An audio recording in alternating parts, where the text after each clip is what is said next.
जामखेड येथे स्वस्तात सोने देण्याचे आमिष दाखवून दरोडा टाकणारे 3 आरोपी जेरबंद.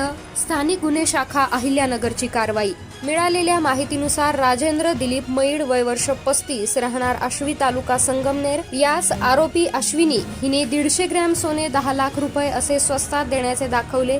दरम्यान फिर्यादी पैसे घेऊन आल्यानंतर आरोपी अश्विनी आणि तिच्या 8 ते 10 साथीदारांनी फिर्यादीस मारहाण करून त्याच्याकडील 10 लाख रुपये रोख रक्कम, सोन्याचे दागिने आणि मोबाईल असा मुद्देमाल जबरीने चोरून नेल्याबाबत दरोड्याचा गुन्हा दाखल करण्यात आला होता. या प्रकरणी पोलीस पथकानं गोपनीय माहिती आणि तांत्रिक विश्लेषणाच्या आधारे तपास केला असता आरोपी विकास काळे, जरेनी काळे, वनिता पवार, सोन्या काळे, दीक्षा पवार, सुनील काळे यांच्या विरुद्ध गुन्हा दाखल केला असून अधिक तपास पोलीस करत आहेत.